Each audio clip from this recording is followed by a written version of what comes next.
சுகமா Hindi exam class 4 நம்ம வந்து ரெஜிஸ்டர் பண்ணியிருந்தோன்னா இந்த மெட்டீரியல் தருவாங்க.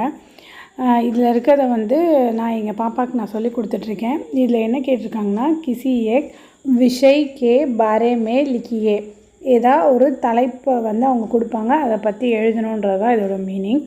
இங்கே வந்து தீபாவளி அப்படின்னு கொடுத்துருக்காங்க.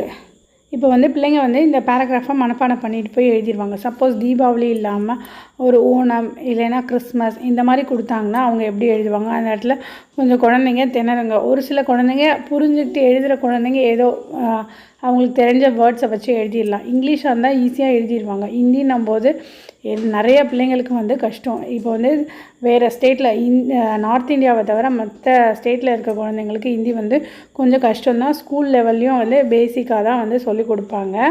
நான் எங்கள் பாப்பாவுக்கு என்ன சொல்லிக் கொடுக்குறேன்னா, எந்த ஃபெஸ்டிவல் கேட்டாலும் இந்த லைன்ஸே எழுதலாம், ஃபெஸ்டிவல் பேரை மட்டும் மாற்றினா போதும் அப்படின்ற மாதிரி நான் சொல்லிக் கொடுத்துருக்கேன். என்ன எழுதியிருக்கேன்னா, பாரத் தியோஹார் கா தேஷ் ஹை, டேஷ்ன்ற இடத்துல தீபாவளி எழுதிக்கலாம், கிறிஸ்மஸ் எழுதிக்கலாம், ஓணம் எழுதிக்கலாம், ஈத் எழுதிக்கலாம், மகர சங்கராந்தி எழுதிக்கலாம், என்ன வேணால் எழுதிக்கலாம். டேஷ்ன்ற இடத்துல தீபாவளி ஏ கியாஸ் त्योहार है, इस दिन लोग अपने घर सजाते हैं. फेस्टिवल எல்லாம் புது ட்ரெஸ் போடுவாங்களா? हमें नया कपड़े पहनते हैं, हमें मिठाई खाते और दोस्तों को देते हैं, इस दिन सब लोग खुश रहते हैं. இந்த லைன்ஸோட மீனிங் என்னென்னா, பாரத் தியோஹார் கா தேஷ் ஹை, இந்தியா பண்டிகைகளின் நாடு. நம்ம இந்த டேஷ் இருக்கிறதுல என்ன ஃபெஸ்டிவல் வேணால் போட்டுக்கலாம்.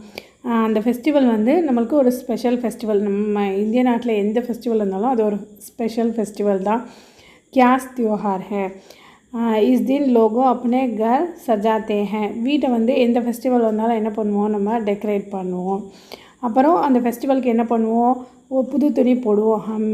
ஹமே நயா கப்படே பெஹன்தே ஹை, ஃபெஸ்டிவல் அப்போ என்ன பண்ணுவோம், ஸ்வீட் செய்வோம், எல்லாருக்கும் ஃப்ரெண்ட்ஸ் அண்ட் ஃபேமிலிக்கும் ஸ்வீட் கொடுப்போம். அந்த நாள் அன்றைக்கி நம்ம எல்லோரும் சந்தோஷமாக இருப்போம். இதுதான் இந்த மீனிங். இது வந்து எந்த ஃபெஸ்டிவலுக்கு வேணால் நம்ம எழுதிக்கலாம். இந்த 6 லைன்ஸை குழந்தைங்க படித்தா போதும். இது உங்களுக்கு யூஸ்ஃபுல்லாக இருந்துச்சுன்னா இந்த வீடியோ சேவ் பண்ணிக்கோங்க, உங்கள் ஃப்ரெண்ட்ஸ் அண்ட் ஃபேமிலியோடு ஷேர் பண்ணுங்கள். தேங்க்ஸ் ஃபார் வாட்சிங். சேனலுக்கு மறக்காமல் சப்ஸ்கிரைப் பண்ணிக்கோங்க.